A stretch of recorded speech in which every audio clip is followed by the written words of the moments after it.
I'm Cassandra Wilson, though most people know me simply as Cassie. I'm 34, and everything shifted last Tuesday when I glanced at my lottery ticket and realized those 6 perfect numbers meant I had just become $47 million richer. My hands trembled as I tried to process what I was seeing. Once the disbelief faded, an unexpected resolve took hold. I wouldn't breathe a word of this to anyone. My family and money have never mixed well, and past experiences taught me exactly what silence could protect. If you're tuned in right now, I'd love to see where you're watching from. Before I explain the choice that changed my future, don't forget to like this video and subscribe. I share true stories about loyalty, betrayal, and the thin line between the two. Until that life-altering Tuesday, my existence was painfully routine. I was an accountant at a small marketing company in Portland, earning enough to get by, but never enough to feel truly safe. My one-bedroom apartment on the city's edge was simple, nothing special, yet it gave me a sense of independence. Each morning began at 6 with a cup of coffee and a lingering dread of deadlines and bills.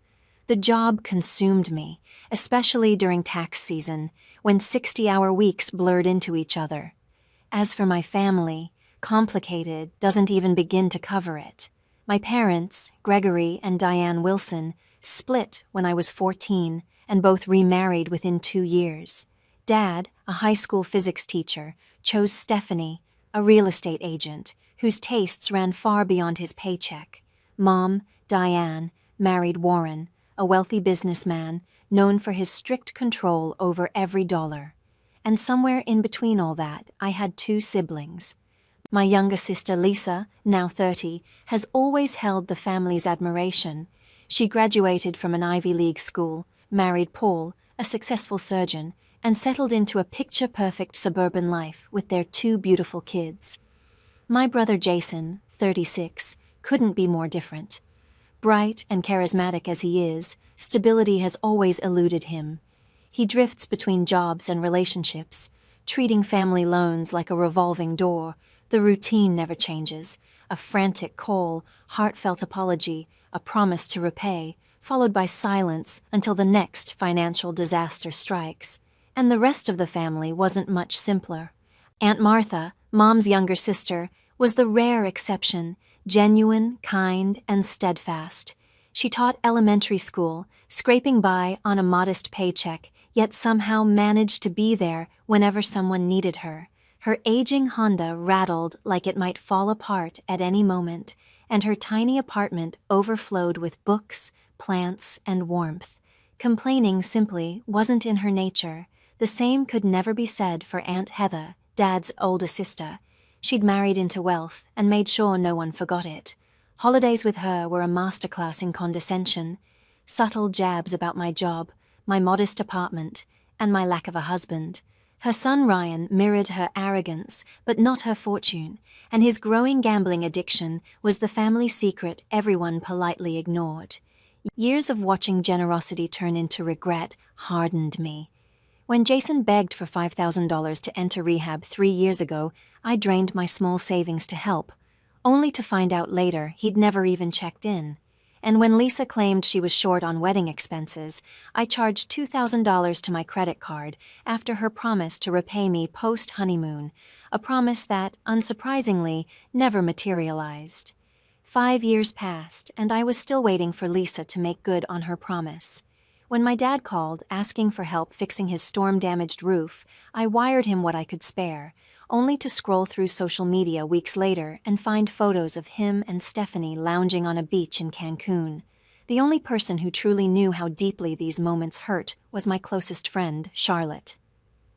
Charlotte and I met back in college, and unlike so many relationships in my life, ours never wavered. She worked as a nurse, knew the meaning of hard work, and never criticized me for the tangled emotions I carried toward my family. Whenever resentment started to creep in, she gently reminded me that not everyone was out to exploit my kindness. Work offered little relief. My supervisor, Arnold, had a way of presenting my ideas as his own whenever clients were in the room. My coworker, Derek, routinely slipped out early, leaving me to shoulder his unfinished tasks, and somehow he was always the one praised for team effort. Even so, I stayed focused, convincing myself that consistency would eventually lead to recognition. The only small rebellion I allowed myself was a weekly lottery ticket, a harmless tradition that everyone around me mocked. Each Friday, I'd swing by the corner shop, spend $10, and walk out clutching my fragile hope. Mom called it a math tax for dreamers. Jason liked to joke that I should just hand him the cash and save time. Dad turned every mention of it into a mini lecture about probability and poor financial decisions. But for me, those slips of paper weren't about logic. They were about possibility, a glimpse of freedom I couldn't quite let go of. My aspirations were simple: to see more of the world beyond the fog and fir trees of the Pacific Northwest, to maybe pursue a master's in a field that stirred my curiosity, and to finally reach a point where a flat tire or a broken alternator didn't send me spiraling into panic. Reality, however, told a different story. My mid-30s arrived with lingering student loans, stubborn credit card balances, and a monthly juggling act that left no room for error. Groceries, rent, and gas devoured my paycheck. Charlotte and I allowed ourselves the occasional dinner out, but even that required careful planning. I hunted discounts, clipped coupons, memorized sale cycles, and knew exactly where to find the cheapest coffee. My 10-year-old Corolla coughed and groaned whenever the rain hit, yet replacing it was a luxury I couldn't begin to imagine. I had perfected the mask of composure, smiling through conversations while mentally tallying expenses, deciding whether I could afford to accept a dinner invite or if I needed to invent a reason to stay home. That was my reality before everything turned upside down. Life was predictable, occasionally frustrating, sometimes lonely, but steady enough to feel safe. I never imagined that one small slip of paper would rewrite every assumption I held about myself and my family. The irony was that I bought the winning ticket on my 34th birthday. It came at the end of a brutal work week where Arnold, yet again, claimed my cost-saving strategy as his own, earning praise that rightfully belonged to me. Like every Friday, I stopped at Gus's corner market, but this time I deviated slightly from habit. "Happy birthday, Cassie!" Gus called out as I stepped inside. He was a friendly older man who had run that little store for more than 3 decades, always greeting regulars by name. "Thanks, Gus." "The usual, and maybe one extra for good luck," I said, handing him $20 instead of my typical 10. He chuckled, slipping me the tickets. "Birthday splurge, huh?" "Maybe today's your lucky day," he teased with a wink. For once, I decided to pick my own numbers instead of going with random ones. 3 and 16 for my birthday, 12 for my mother's, 21 for my father's, 9 for Aunt Martha's, and 30 for Charlotte's. 6 numbers tied to the people who shaped my life, for better or worse. That evening, I treated myself to Thai takeout, opened the bottle of wine Charlotte had gifted me, and settled in for a quiet celebration. The drawing aired at 8, but I barely paid attention, scrolling through photos of other people's glamorous parties. At 8:30, I finally reached for my phone, expecting the usual disappointment. The first number matched, 3. I smirked. The next, 16th. My pulse quickened. Then came 12, 21, and 9. My breath caught.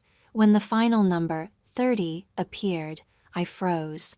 For a long moment, I couldn't move. This had to be a mistake. I checked the ticket again and again, then rewound the broadcast just to be sure. Each number appeared exactly as printed on my ticket. My hands trembled so violently the remote slipped to the floor. "No, that can't be," I whispered into the empty room. But the lottery's official site confirmed it. I was the sole winner of $47 million. After taxes, my share would come to roughly $28 million, an amount so vast it felt surreal for someone who, just hours earlier, had celebrated a 10% discount on laundry detergent.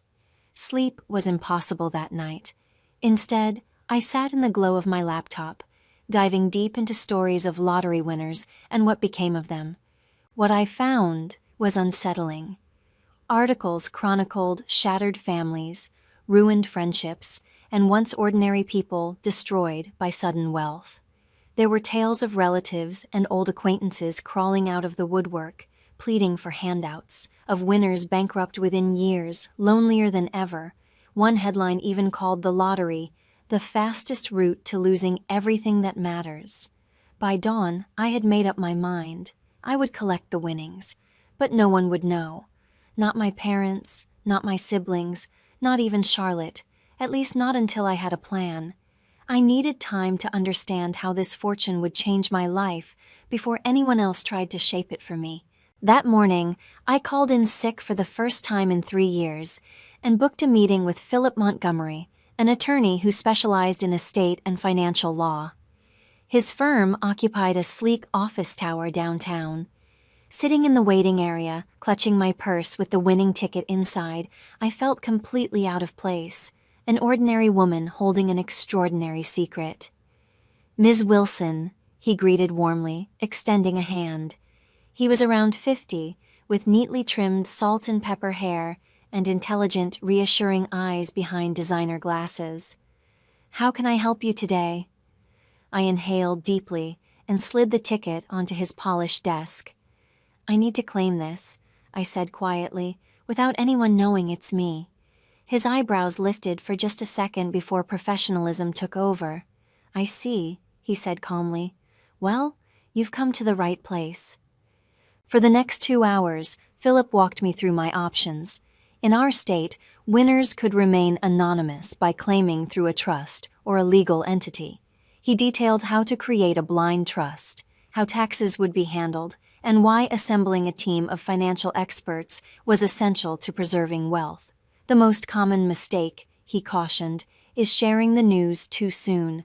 Once word spreads, there's no undoing it. I nodded, grateful to hear confirmation of what my instincts already told me. "I want to handle this properly," I said. "I don't want this money to destroy my life." Leaving his office with a folder of documents and a detailed checklist, I felt an odd blend of exhilaration and unease. I had more money than I had ever dared to imagine, yet not a soul I could tell. From that day forward, I would live 2 lives, one as the same overworked accountant everyone knew, and another as a woman quietly sitting on millions.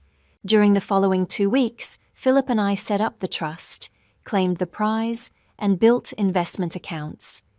Together, we constructed a long-term plan that would ensure financial security for the rest of my life, even if I lived to 100. The money existed now, real, tangible, sitting quietly in accounts with my name on them, yet nothing in my routine reflected that fact.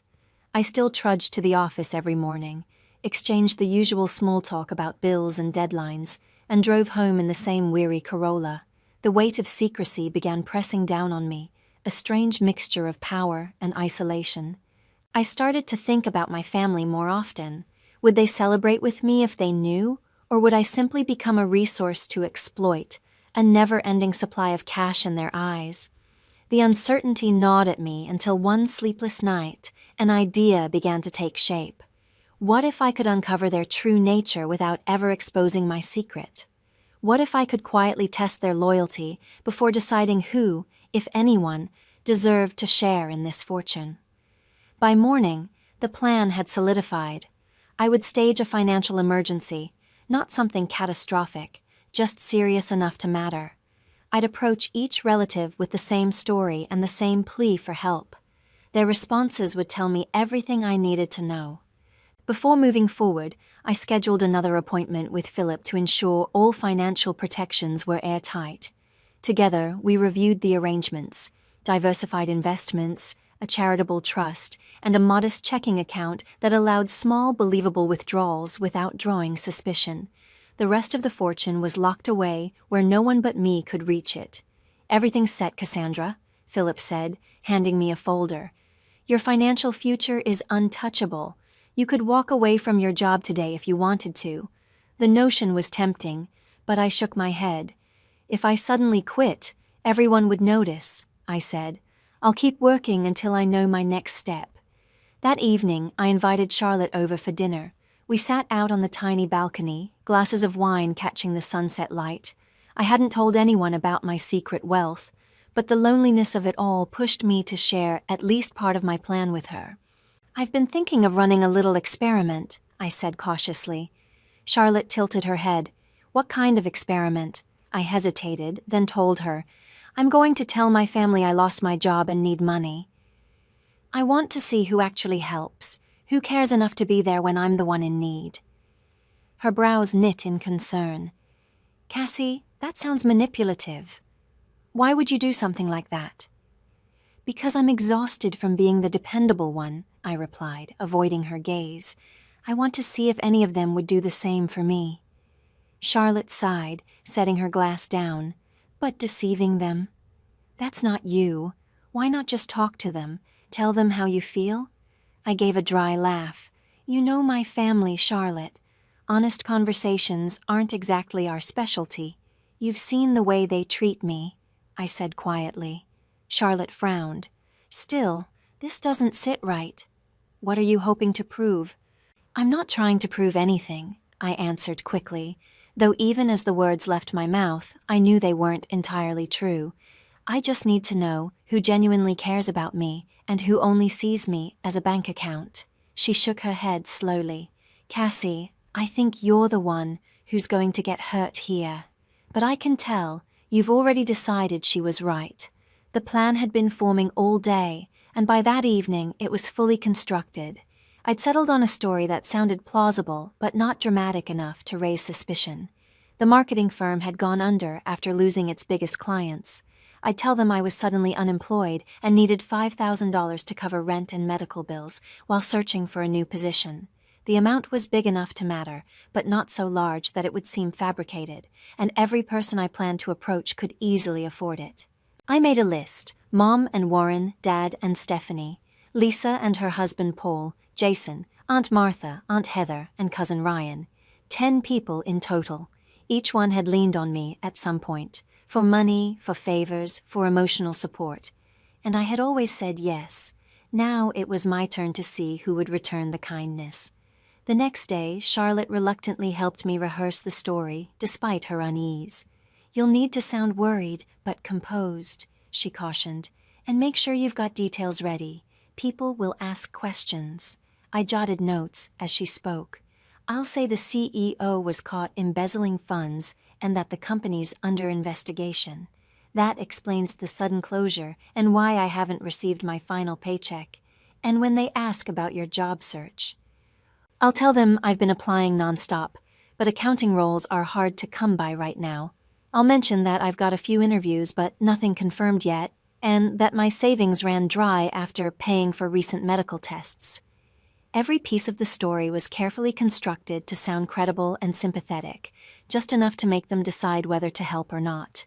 As I reviewed it all, guilt pricked at me. Maybe Charlotte was right. Maybe this was manipulative. But then I remembered every time I'd drained my bank account to rescue someone else. Every promise unfulfilled. Every thank you that turned into silence. The sting of those memories hardened my resolve. This wasn't just about testing loyalty, it was about self-preservation. I even drafted a list of predictions. Mom would likely offer some money, but not the full amount. Dad would turn it into a lecture about budgeting and maybe send a token contribution. Lisa would claim the kids' expenses made it impossible to help. Jason wouldn't even pretend. Warren and Stephanie would dismiss me outright. Aunt Heather would moralize about poor financial planning. And Ryan would probably ask me for money instead. Ryan, I knew, would likely offer empty assurances, promises to help that would dissolve into excuses the moment money was mentioned. The only person I truly believed might come through was Aunt Martha. Though she had the least to give, she had always been the one to show up, no matter how inconvenient or costly it was for her. Still, I tried to temper my expectations. $5,000 was no small sum for a public school teacher living on her own. The plan was finalized. Over the coming week, I'd reach out to each relative one by one, tell the same carefully rehearsed story, and observe their reactions. Only after that would I decide who was worthy of learning about my secret fortune, and who had already shown me what I needed to know. With a strange mix of nervous energy and determination, I picked up my phone and made the first call. I decided to start with my mother. Diane had always painted herself as the selfless matriarch, often reminding us how she'd set aside her own ambitions for the sake of her children. If anyone was likely to lend a hand, it should have been her. My fingers trembled slightly as I dialed her number. She picked up after the third ring, her tone distracted. "Hi, Mom," I began, injecting just enough strain into my voice to sound believably distressed. "It's me, Cassie. Sweetheart, what's wrong? You sound upset." That was my cue. I launched into the story I'd crafted. The sudden company shutdown, the missing final paycheck, the anxiety about unpaid rent and medical bills. I could hear her breathing deepen as I spoke, the concerned mother tone slowly creeping in. "Oh, honey, that's awful," she said at last. "Have you applied for unemployment? And what about your emergency fund?" "I did," I told her, "but unemployment will take weeks, and my savings are gone after paying for some recent medical tests." I deliberately avoided explaining what the tests were for, letting her imagination fill in the rest. Finally, I said softly, "I hate to ask, but I really need some help. About $5,000 just to get through this month. I'll pay you back the moment I can." The silence that followed stretched uncomfortably long. "Oh, Cassie," she sighed at last. "You know, Warren and I just put a down payment on the lake house. Things are tight right now." Her voice hardened slightly, slipping from concern to justification. "Maybe you should talk to your father, or Lisa. Paul's doing well at the hospital." "I'd rather not ask Dad," I said truthfully. "And Lisa's got the kids and all their private school costs." "Well," she replied after a pause, "let me see what Warren says, but I can't make any promises. You know how particular he is about, well, you know." I did know. Warren had made it clear since day one that his finances didn't extend to me. His money was for my mother, and the children they never ended up having. "Okay, Mom," I said quietly. "Just let me know soon. The rent's due next week." "I will, honey, and I'm so sorry about your job," Mom said softly. "But these things have a way of working out for the best. Maybe it's time to consider a more stable career." After ending the call, I jotted down her reaction in the journal I'd started for this experiment. She'd shown sympathy, yes, but her first instinct had been to redirect the responsibility elsewhere. She hadn't said no outright, but I could already imagine how her discussion with Warren would end. A polite apology, an excuse, and no money sent. The following day, I met my father, Gregory, for coffee. I picked a busy cafe downtown, hoping a public setting might temper his response. As soon as I sat down, he gave me a once-over. "You look tired," he said matter-of-factly. I smiled weakly and launched into my prepared story. He listened with the expression of a man grading a paper, detached, analytical, occasionally nodding, but never showing emotion. When I finally mentioned the $5,000, he leaned back, crossed his arms, and sighed. "Cassandra," he began in his familiar lecture tone, "I've always told you to be financially responsible. This is exactly why I said you should keep 6 months of expenses saved. What happened to that plan?" "Life happened, Dad," I answered, careful to sound weary but not defensive. "Medical bills, car repairs, you know how it is. Not everyone can save that much." He shook his head slowly. "And now you expect others to bail you out. Have you looked at your spending habits? Do you really need to live in that area? What about your streaming subscriptions?" The conversation dragged on for 20 long minutes as he dissected my supposed financial mismanagement, lecturing me about budgeting, employment trends, and the virtue of sacrifice. He never once mentioned actually helping. "I'd love to assist you, Cassie," he finally said, patting my hand in what was meant to be a comforting gesture. "But Stephanie and I are preparing for retirement. Touching those funds would be irresponsible. You'll thank me later. This experience will build character. Sometimes hitting bottom teaches us what truly matters." I smiled faintly, blinking back tears that weren't entirely part of the act. Even expecting this kind of response didn't soften the sting of being dismissed so easily. Next on my list was Lisa. I drove out to her pristine suburban home that Saturday afternoon. Paul was away golfing, which meant we could talk in private. "Cassie, what a surprise," she said brightly as she opened the door. "The kids are at swim lessons. Come in." The house looked like something out of a lifestyle magazine. Polished floors, designer furniture, family portraits perfectly arranged on every wall. We sat in her gleaming kitchen, sipping lattes made with the kind of espresso machine that probably cost more than my car. When I told her about losing my job, her hand flew to her mouth. "Oh, my God, that's terrible," she gasped, reaching across the marble island to squeeze my hand with perfectly manicured sympathy. "I can't believe they'd just shut down like that." "Poor you," Lisa said, her tone soft and eyes wide with concern. For a fleeting moment, I thought maybe she would surprise me. Maybe she'd step up when it mattered. Then I mentioned the $5,000. Her expression flickered, sympathy fading into polite discomfort. "Oh, well, this really isn't the best time," she began, glancing away.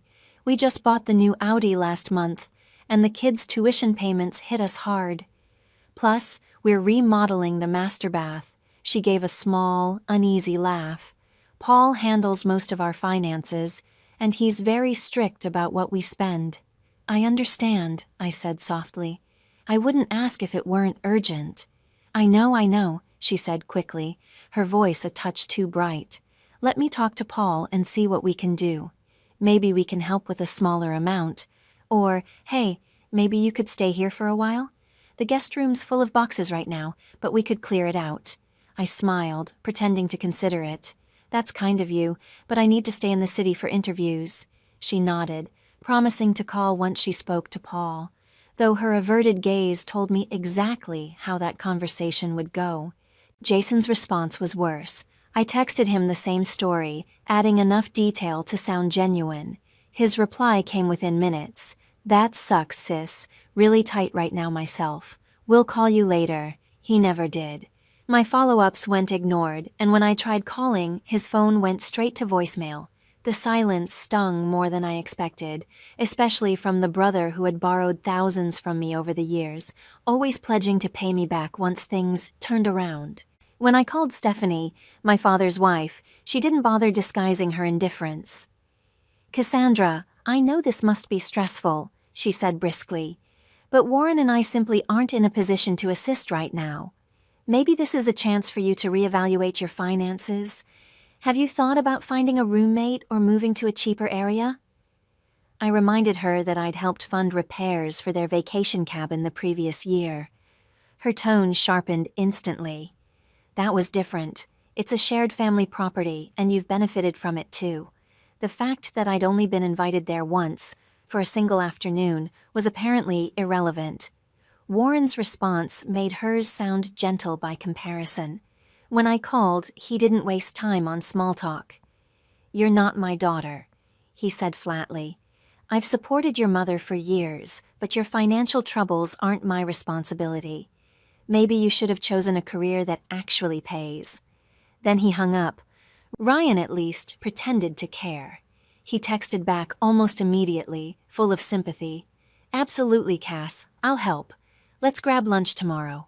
I'll bring a check." Relief flickered for a moment, but the next day he texted an hour before we were supposed to meet. "Something came up. Let's reschedule soon."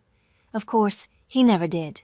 He never followed up, and after a few unanswered messages, Ryan simply stopped replying altogether. Aunt Heather's reaction was the least shocking of all, though it still managed to sting. "Well, Cassandra," she said briskly, "I always knew that company of yours was on shaky ground. I told your father, years ago, you should have taken that position at the bank, but no one ever listens to me." What followed was a long monologue about how various relatives had faced financial hardship and pulled themselves up without ever resorting to handouts. By that evening, Lisa texted to let me know Aunt Heather was already sharing my supposed financial recklessness with half the family. After a week filled with rejections, excuses, and unreturned calls, I was drained. The experiment had confirmed everything I feared. 7 people who had leaned on me in their worst moments couldn't offer even modest support when the tables turned. Knowing it intellectually didn't make the truth any easier to swallow. Then my phone rang. It was Aunt Martha. "Cassie, honey, your mom told me about the job," she said, her voice warm and full of concern. "Are you holding up okay?" I hadn't even contacted her yet. She'd heard through the grapevine and reached out first. That alone said more than any promise of money ever could.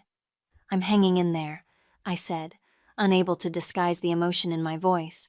"Good. Listen, let's have lunch tomorrow. My treat," she said firmly. The next day we met at a cozy little diner near her apartment. Martha looked just as she always did. Silver-streaked hair tied back in a loose ponytail, jeans and a cardigan with mismatched buttons, a kind smile that reached her eyes. She hugged me tightly before we sat down. "I'm so sorry about what happened, sweetheart. That company didn't deserve you anyway." As we ate, she listened intently, asking practical questions about my job search and offering to connect me with some of her retired colleagues who might know of openings.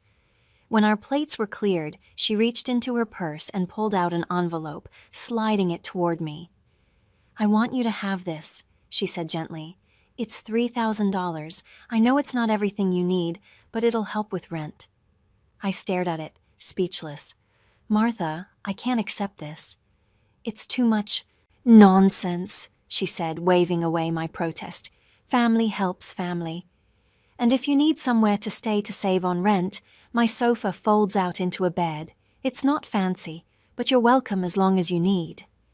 Tears blurred my vision, not the controlled, deliberate kind I'd used during the other conversations, but the raw, unexpected kind that came from being seen. "Thank you," I whispered. "Don't worry about paying me back right away," she said, squeezing my hand. "Just get back on your feet, and this time find work that makes you happy." "Life's too short to stay somewhere that doesn't value you," Martha said as we left the diner. She hugged me again before I got into my car. "You're going to be fine, Cassie. You're smart, capable. This is just a detour." Driving home, I held the envelope she'd given me like it was something sacred. $3,000. Money I knew she couldn't easily spare. The difference between her kindness and everyone else's indifference hit me hard. The only person who had stepped up was the one who had the least to give. Later that night, I couldn't shake the thought, so I did a bit of digging. What I found made my stomach twist. That $3,000 represented almost all of Martha's savings. She'd been quietly managing complications from type 2 diabetes, and her medication costs had recently gone up. She'd even taken on extra tutoring sessions after school to cover the difference. The realization left me breathless. Martha, the one person who struggled most, had offered me nearly everything she had, freely and without expectation. Meanwhile, my mother had spent $8,000 retiling her bathroom just a month earlier and couldn't spare $5 for her daughter. The next day, I invited Martha to dinner at my apartment. When she arrived, she sank into my old couch, smiling softly, though I could see the weariness in her eyes, lines etched a little deeper than before. I brought her a cup of tea and sat down beside her. "Martha, there's something I need to tell you," I began, my hands trembling slightly. "I haven't been completely honest with you." She looked at me with gentle curiosity, not alarm. "What is it, sweetheart?" "I didn't lose my job," I confessed in a rush. "The company's fine." I made up the story to see who in the family would help if I really needed it. Martha was silent for a few seconds, just studying me. Then she nodded slowly. "I see. Are you angry with me?" I asked quickly, dread tightening my throat. Losing her trust would be worse than any rejection I'd faced that week. Her brow furrowed slightly, but her tone stayed calm. "No, not angry." "Maybe a little sad," she admitted. "Sad that you felt you had to test people to know where you stand." She took a sip of her tea, thoughtful. "But I can't say I don't understand. Our family hasn't always treated you kindly. You were the only one who offered to help," I said quietly. "Everyone else either ignored me or found excuses." Martha sighed, the sound full of weary wisdom. People reveal who they are when generosity costs them something, she said softly. I learned that lesson a long time ago. What do you mean? I asked. She set her teacup down, folding her hands neatly in her lap. My ex-husband Robert, she said. Did I ever tell you the real reason we divorced? I shook my head. The family story had always been vague, just that they'd grown apart over time. I came into a small inheritance when my grandmother passed, Martha said softly. About $50,000. Not a fortune, but for us back then, it felt like a miracle. She gave a wistful smile. Robert immediately started talking about all the things he could do with it, investing in his friend's ventures, starting some big project. I wanted to save it, maybe put it toward a house someday. We argued about it for months. What happened? I asked quietly.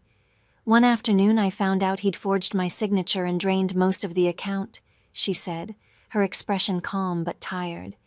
He put the money into a restaurant his friend was opening. It failed within a year. When I confronted him, do you know what he said? She paused, eyes distant. He told me it was our money, not mine, and that he had just as much right to it, as though the inheritance being in my name meant nothing. I stared at her, stunned. I never knew. Everyone always said you just grew apart. Martha gave a small, humorless laugh. That version was easier for the family to swallow. Then she reached across and took my hand. The truth is, I learned something hard back then. Some people see you not as a person, but as an opportunity. It's a painful lesson. I'm so sorry, I said, squeezing her hand gently. It was a long time ago, she said with a small shrug, but it taught me something about money and about people. Money doesn't just show who others are, Cassie. It shows us who we are. It reflects our choices, our priorities, our compassion. It's a mirror, if you're brave enough to look. Her words struck something deep inside me, and before I could stop myself, the truth spilled out. Martha, there's something else I need to tell you. Something big, I drew in a shaky breath. I won the lottery 3 weeks ago. $47 million. Her eyes widened, but she didn't gasp or flinch. She simply waited for me to go on. I haven't told anyone, I said. Not Mom, not Dad, not Lisa or Jason, not even Charlotte. You're the first to know, oh, Cassie, she whispered. That's incredible. That changes everything. I know, I said quietly. And that's why I did the test. I had to know who would be there for me, not for what I could give them, but for who I am. Martha nodded slowly. I understand, she said, but what happens now? That's what I'm still trying to figure out, I admitted. The money's secure. I've got a good attorney, a trust, investments. But when it comes to my family, I just don't know. She took a moment before replying. You don't owe them anything, Cassie. Not one of them, not even me. But I want to help you, I said, my voice rising slightly. Your medical bills, your apartment, anything you need. Her smile was soft and kind. Sweetheart, I don't need a thing. My life may be small, but it's mine. My apartment's filled with books and plants and memories. I'm content. My car runs most days, Martha said with a wry little smile. I have my students, my books, and now this lovely secret with my favorite niece. She gave my hand a gentle pat. Just knowing you're safe and happy, that's more than enough for me. Her selflessness broke something open in me. Here was a woman who had given me almost everything she had when she believed I was desperate, and now, knowing I was worth millions, wanted nothing at all in return. We talked late into the evening, and the more we spoke, the more glaring the contrast became between her quiet grace and the rest of my family's selfishness. While I'd been carrying out my little test, word of my financial crisis had rippled through the family, not as concern, but as gossip. My phone buzzed with messages that night. The first was from my mother. Heard you asked Lisa for money too. You should have told me you were going around asking everyone. Feels like you're trying to pit us against each other. Then one from my father. Stephanie says you've been calling the whole family for handouts. This is exactly the kind of irresponsible behavior I've been warning you about. Each message confirmed what I already knew. Instead of compassion, they offered judgment. Instead of unity, whispers and blame. My so-called family had turned my fabricated plea for help into a moral indictment. Proof, in their eyes, that I was immature, manipulative, ungrateful, and in doing so they'd exposed themselves far more than I ever could have through words. The next morning, I met with Philip to finalize long-term plans for the money. I walked into his office with a sense of certainty I hadn't felt in years. "I want to set up a trust for my Aunt Martha," I told him, "something that covers her medical bills and gives her a secure, comfortable retirement, but structured so it feels like a gift, not charity. She's proud, and I want to honor that." Philip nodded thoughtfully, jotting notes. "We can establish a family trust that distributes a monthly stipend. That way she never has to manage a lump sum, and it feels natural, not transactional." "Perfect," I said. "And I want to buy her a house. Nothing flashy, just a cozy, single-story place near wherever I settle. It should be easy to maintain and accessible for her health needs." We spent the next hour mapping out investments, philanthropic ventures, and new personal goals. I told him I planned to resign from my job and dedicate myself to launching a nonprofit for elderly individuals living alone, inspired not only by Martha, but by countless others like her who quietly struggle and give anyway. Philip glanced up after a moment. "And your family?" he asked carefully. "Do you intend to tell them about the winnings?" I shook my head. "Not now." "Maybe never," I said, "but I do plan to call a family meeting to address the rumors about my finances and put things to rest." Later that afternoon, I finally called Charlotte. For the first time, I told her everything about the lottery, the trust, the deception, and the revelations that followed. She was silent for a moment after I finished, then exhaled slowly. "I can't believe you went through all that," she said. "But I get it. I really do." Charlotte had laughed when I finished explaining everything. "So what now?" she asked teasingly. "Are you going to turn into one of those eccentric millionaires who still clips coupons and drives a car with the check engine light on?" I couldn't help but laugh. "No, I don't see myself hoarding ketchup packets," I said, "but I'm not buying Bentleys either. I want the money to matter, to actually do something good, and that starts with Martha. She deserves it," Charlotte agreed softly. "But what about everyone else, the ones who failed your test?" "I'm still deciding," I admitted. "I've called a family meeting for Sunday. I told them I have something important to announce." When the day came, I was honestly surprised that everyone showed up. My mother and Warren arrived first, followed by my father and Stephanie, then Lisa and Paul, perfectly dressed, of course. Even Jason came, though he'd ignored every message I'd sent for weeks. Aunt Heather swept in last, wearing disapproval like perfume.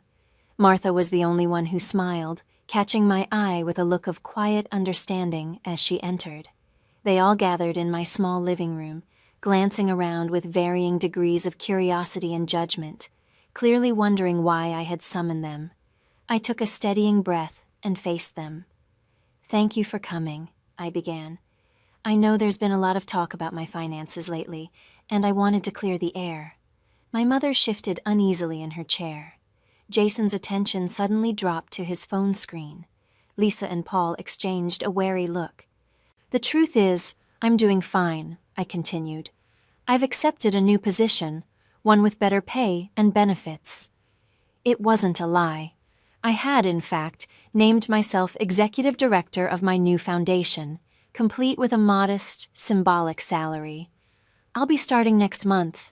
"Well, that's wonderful news," my mother said quickly, relief flooding her voice. "We've all been so worried about you."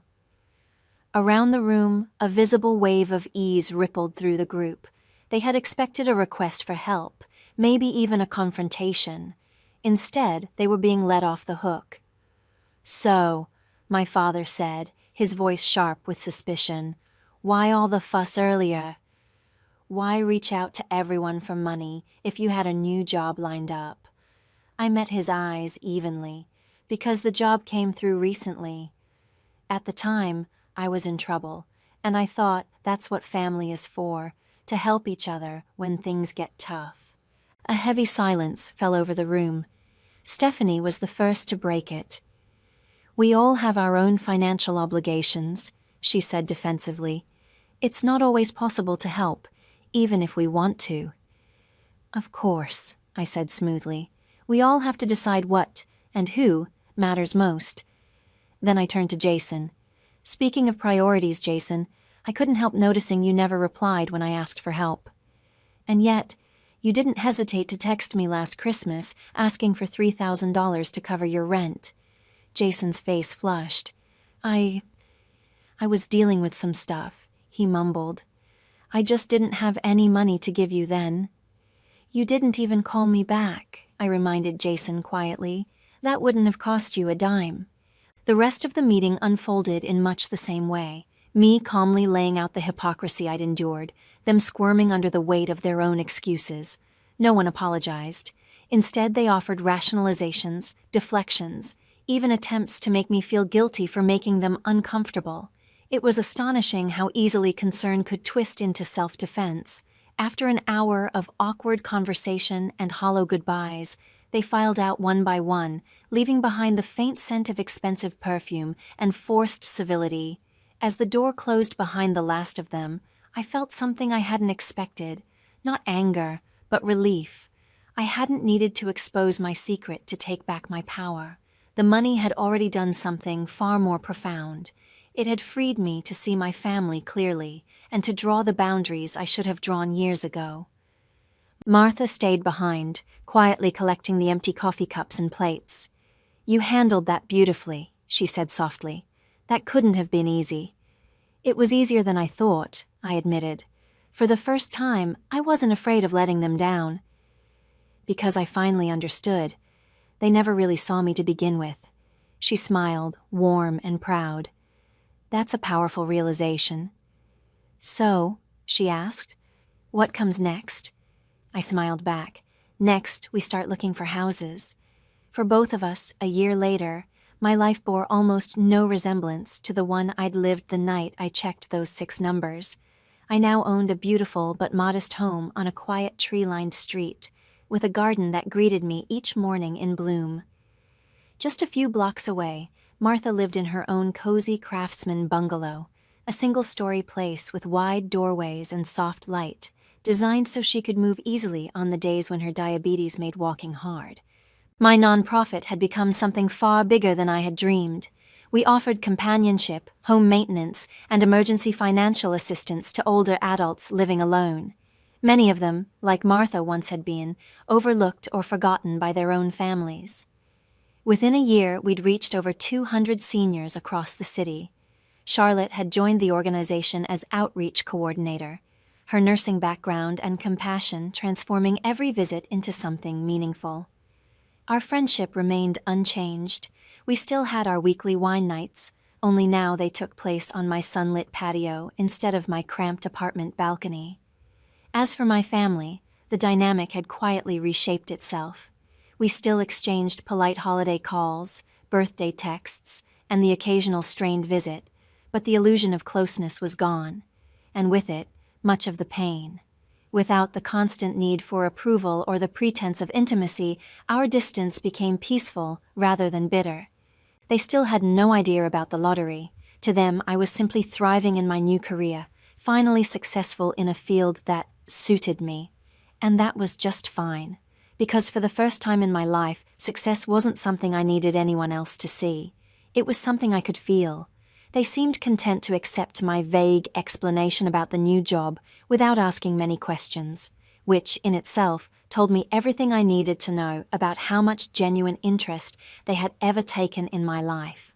There were moments when the temptation to tell them the truth flickered through me, especially when Jason called to pitch his latest can't-miss business venture, or when Lisa complained about the rising costs of her kitchen renovation. But each time, I remembered the silence that had greeted my own pleas for help, and the decision not to reveal anything became effortless. Still, there were occasions when real need arose, moments when compassion outweighed resentment. When my father suffered a mild heart attack and was left with steep medical bills his insurance wouldn't fully cover, I quietly paid the balance through the hospital's patient assistance program. Later, when Ryan finally entered rehab for his gambling addiction, an anonymous donation appeared to cover his treatment. They never knew it was me, and I preferred it that way. Martha and I saw each other often, usually sharing dinner twice a week. Her health had improved noticeably. Steady medical care, less financial anxiety, and a calm, fulfilling life had transformed her. She had retired from teaching, but still volunteered several days a week at a literacy center, helping children fall in love with reading just as she had once helped me. One evening, as we sat side by side on her porch, watching the sky turn gold and violet, she spoke quietly. "You know what amazes me?" she said. "How different everything could have been if you'd told them about the lottery from the start." I nodded, imagining that version of my life. "They would have been attentive, affectionate, maybe even doting," I said with a small smile. "And you'd never have known what was genuine," Martha replied. "That knowledge, painful as it was, gave you freedom." She was right. The experiment, though harsh, had illuminated more than I'd expected. It had stripped away illusion, showing me who truly belonged in my life and who merely took space in it. But the most profound lesson wasn't about them. It was about me. Before all of this, I had tied my worth to what I could give, to how much I could sacrifice, support, or rescue others. I had mistaken self-erasure for love and generosity for belonging. The truth was simpler and far kinder. Love isn't measured by what it takes from you, but by what it allows you to keep, your dignity, your peace, your sense of self. Martha's love had proven that. Real love gives freely, but it also respects boundaries. It doesn't demand repayment, and it never confuses dependence with devotion. And because of her, I had finally learned to live by that truth. It was steady and real, there in the quiet moments as much as in the storms. At first, I'd kept the truth about my winnings hidden out of fear, terrified that money would twist the people I loved or poison what little trust remained between us. What I hadn't expected was that the secret would do the opposite, not distort my relationships, but reveal them. It peeled away the layers of performance and showed me, with painful clarity, who everyone had always been. The money hadn't changed anyone. It had simply shone a light on their true nature. My world now was richer in ways that had nothing to do with wealth, full of purpose through my foundation, genuine closeness with Martha and Charlotte, and a grounded sense of self-worth that no outside approval could shake. Most of all, I had peace, the kind that comes when you stop chasing validation from people who can't give it. The financial fear that had haunted me for years was gone, but so was the constant ache to be seen and loved by those who only valued what I could provide. I had finally built a life guided by principle, not by insecurity.